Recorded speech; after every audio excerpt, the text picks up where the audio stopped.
Tras los pasos de Sefarad en el Nuevo Mundo, con David Rosenthal.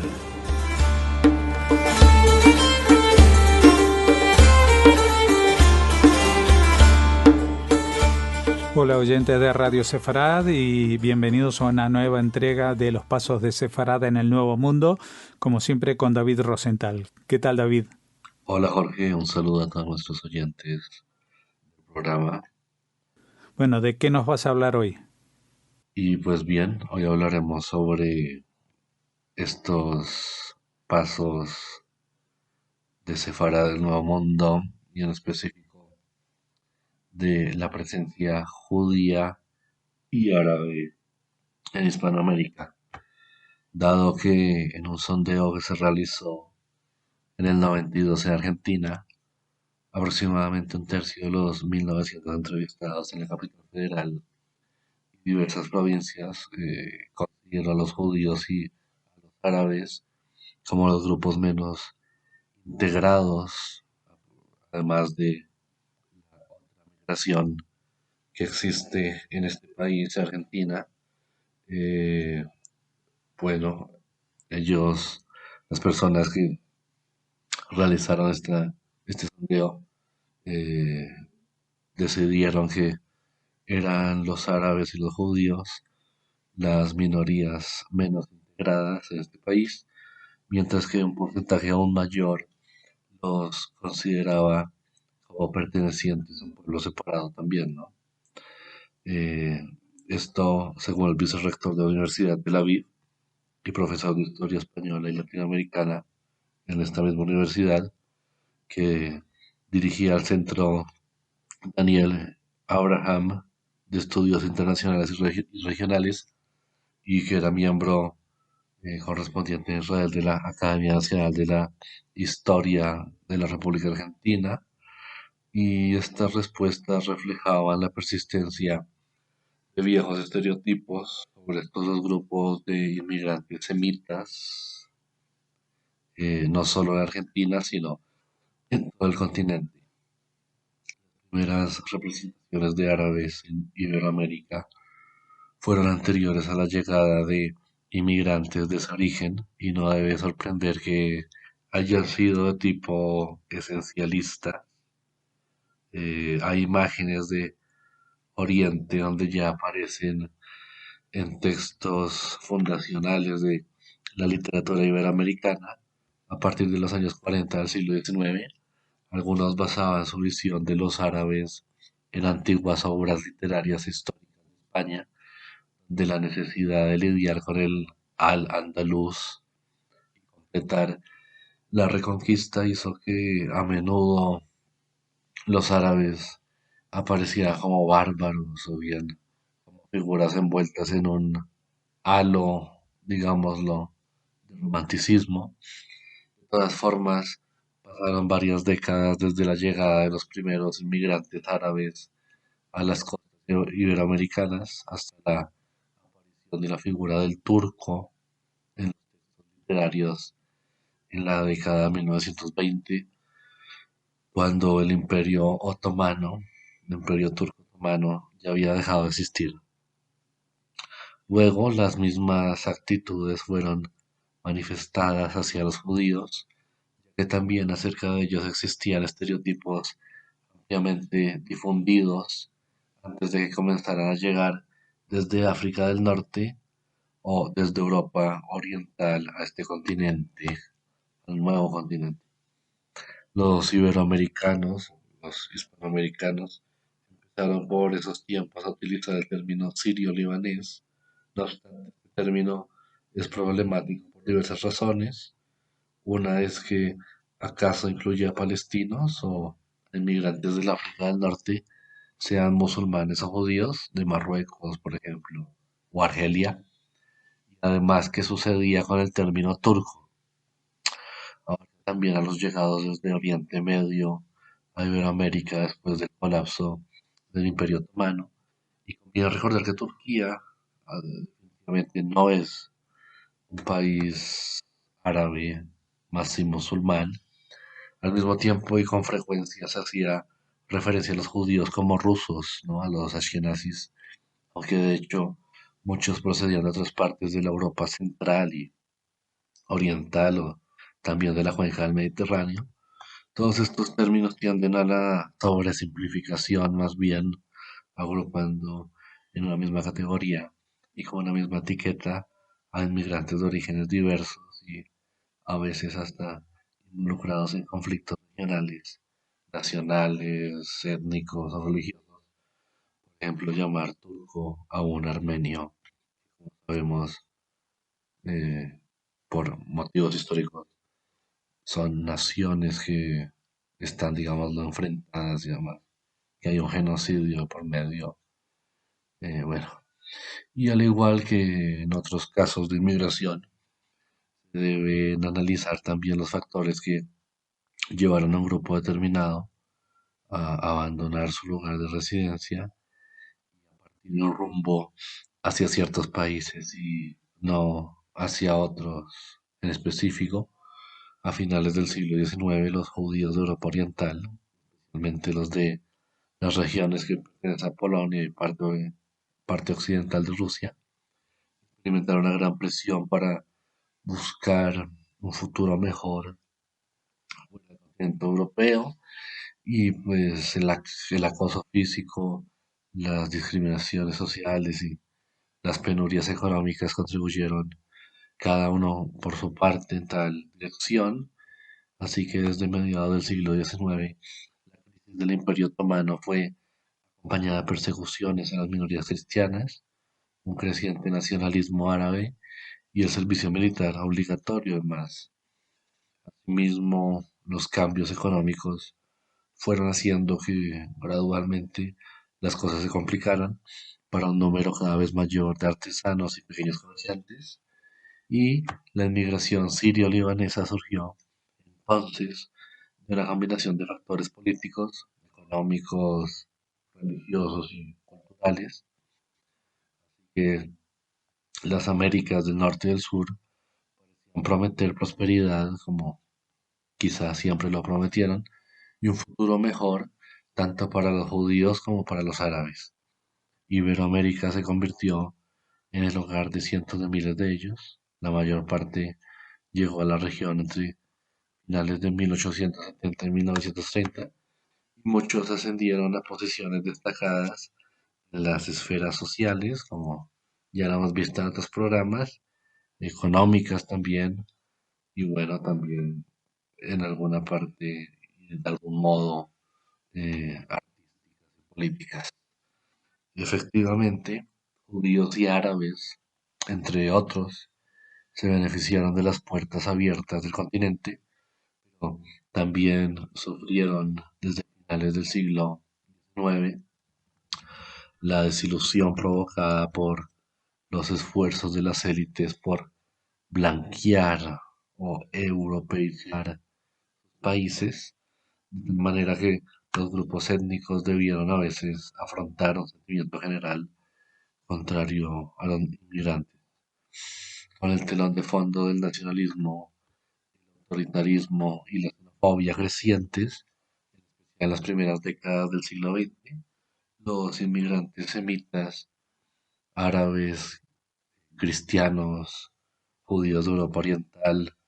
árabes musulmanes o árabes judíos, no eran considerados blancos, ni mucho menos católicos, y eran vistos como indeseables. Según el discurso positivista vigente en varios países, quienes llegaban de lugares no ubicados en el norte de Europa eran considerados elementos racialmente inferiores, enfermos e incluso contaminantes. Argentina puede ser un ejemplo claro de esto. Por ejemplo, un artículo del Buenos Aires Herald de 1898 refleja una actitud poco amistosa. Por ejemplo, dice, estamos convirtiéndonos en una república semita. Se lo cuestiona. La inmigración de judíos rusos es ahora la tercera más larga en la lista, mientras que árabes sirios, es decir, turcos y bueno, árabes, también están acudiendo en tropel hacia estas costas. Luego la prensa en español publicaba artículos de tenor similar. En 1910, La Nación de Argentina escribió que el deplorable buhonerismo de Baratijas por parte de los sirio-libaneses era una afrenta para la sociedad argentina y llamaba a que se restringiera la inmigración de levantinos. Cuestiones raciales y económicas podían utilizarse como argumentos contra los nuevos iberoamericanos fuera de orígenes judíos, árabes. Así que se pueden ver esos artículos que contribuyen también a subsanar la relativamente poca atención que se ha prestado al estudio de estos grupos étnicos. Además, ofrecen nuevas perspectivas acerca de las formas en que estos inmigrantes han podido desafiar tener acceso a las formulaciones de la identidad nacional en sus países de residencia y a la identidad cultural judía o árabe. Muestran cómo judíos o árabes han intentado reconfigurar los límites del mundo judío o del mundo árabe a través de su continua participación en su producción cultural, como se han esforzado también por romper ese cerco de la cultura nacional o nacionalista que los excluía, respondiendo a discursos esencialistas y orientalistas o antisemitas, y como al mismo tiempo, buscaron la manera de conectarse a la comunidad nacional. De esta forma, los textos que se pueden encontrar ayudan a expandir la pluralización de la cultura nacional de varios países y también de otras minorías étnicas. Además, se entiende que los autores de estos artículos son conscientes de la inmensa brecha entre el discurso público de grupos, organizaciones e individuos, por un lado, y las prácticas sociales por el otro. Esto recuerda la vasta literatura sobre el antisemitismo en Iberoamérica, la cual genera la falsa impresión de que la vivencia judía en dicho continente fue más bien como una pesadilla constante a lo largo del siglo XX. Después de todo, tanto judíos como árabes participaron y se beneficiaron del progreso económico posterior a 1900,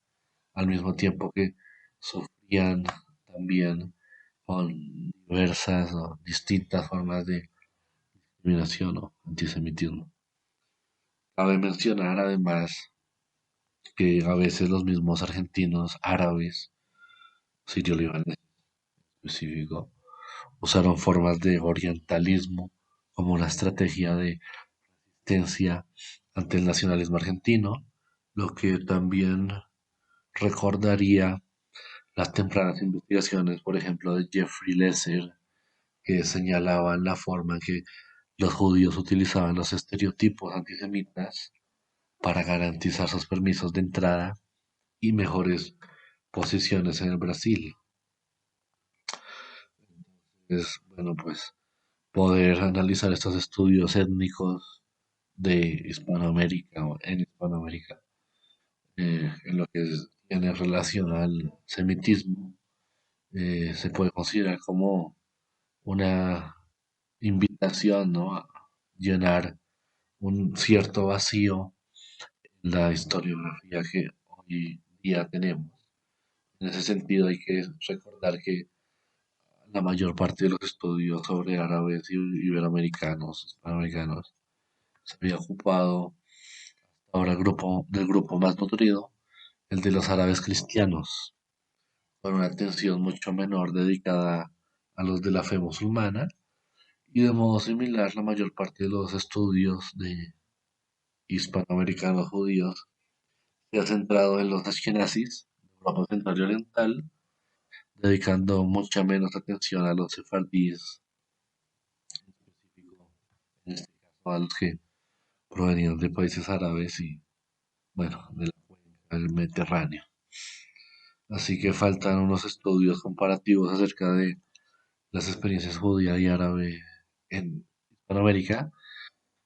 sin obviar la existencia de tensiones y competencias entre unos y otros. También es cierto que, por lo menos en la primera mitad del siglo XX y antes del establecimiento del Estado de Israel, ¿no? En 1947-48, las comunidades compartieron vivencias similares, incluso en muchos casos con intereses en común y pues incluso además de eso, una vida en común, ¿no?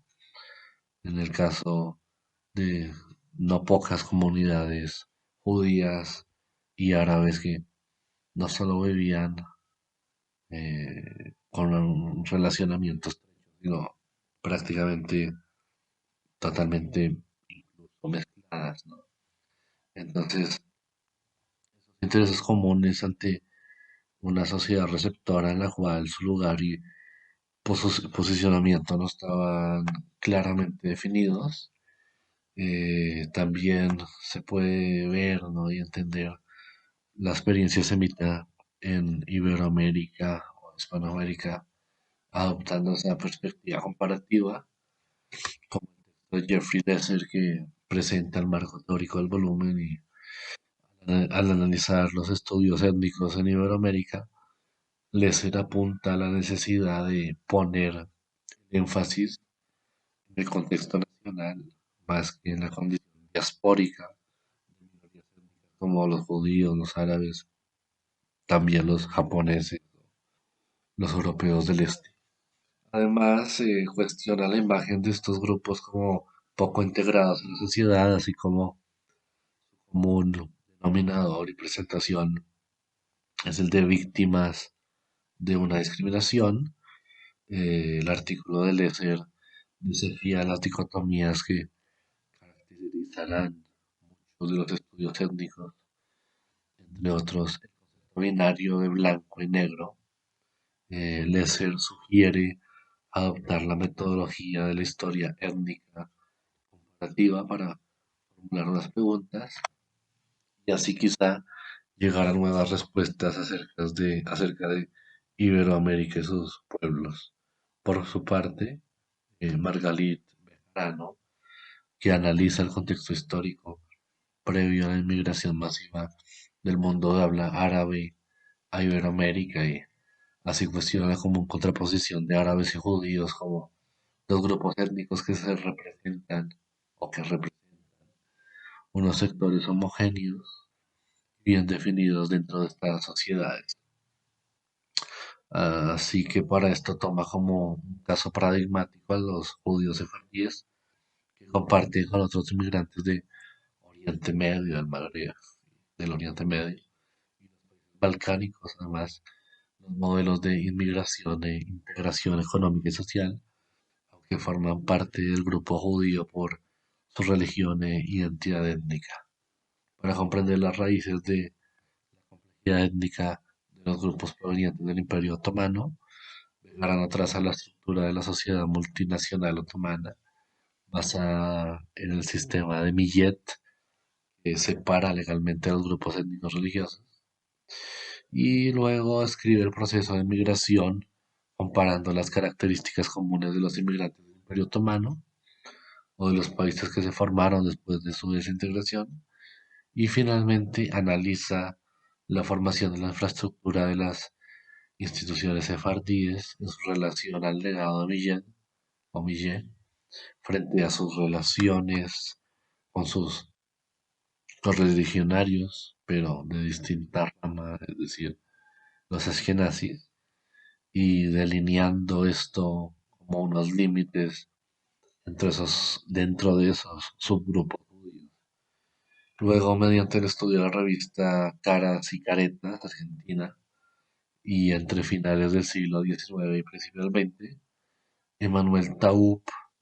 analiza las configuraciones simbólicas construidas en el discurso en torno a lo árabe, lo islámico y lo oriental, para entender y observar así de qué manera estas imágenes crearon una determinada visión en el entramado social argentino sobre dichas categorías. Se trata de una construcción sobre un grupo social que desde mediados del siglo XIX sido una parte real de los procesos migratorios hacia Argentina, así como también de su vida sociocultural. Sin embargo, a estos procesos se los reconstruyó, como propio todo proceso migratorio, a través de un discurso sostenido en las bases de las relaciones de otredad. Así que Taub centra su atención en el tratamiento de las crónicas y noticias sobre los procesos bélicos que se estaban desarrollando en Europa, de la guerra italo-turca hasta la Primera Guerra Mundial, y también la guerra turco-balcánica y las batallas por la ocupación española en Marruecos, así como todos los procesos coloniales que tuvieron lugar en aquellos años, percibe una forma particular en la construcción de otredad, de la figura del otro, del ajeno a un grupo en específico. Y bueno, pues luego de construir esto, se puede entender que esa cultura de otredad, esa construcción de la otredad sobre el oriental en específico, es decir, el árabe y el musulmán, y pues también el judío, lo cual eh, marca todo esto. Y este otro, el otro, que conserva su lejanía, pues pasa a ser el enemigo de la civilización europea, en este caso, desde entonces, y por ende de toda la civilización, y un atrasado primitivo con respecto a la modernidad. Es por este motivo que Taub llama a discursiva el estereotipo del otro civilizado. Luego, Raanan Rein y Molly Lewis analizan la propuesta identitaria ofrecida por el periódico sefardí Israel, publicado por un grupo de marroquíes en Buenos Aires desde 1917. Esta revista utiliza el mensaje sionista no para animar o alentar a los judíos argentinos a trasladarse a la entonces Palestina, sino para mejor integrarse, mejorar esa integración, incluso asimilación en la sociedad argentina de inmigrantes. Así que los directores de Israel intentaron superar la separación entre grupos judíos sefardíes y ashkenazis, al mismo tiempo frente a los disturbios en Palestina de aquel entonces, ofrecen una división de este territorio y la creación de dos estados soberanos, ¿no? Sería uno judío y uno árabe para que convivan en paz. Muchas gracias y hasta la próxima entrega.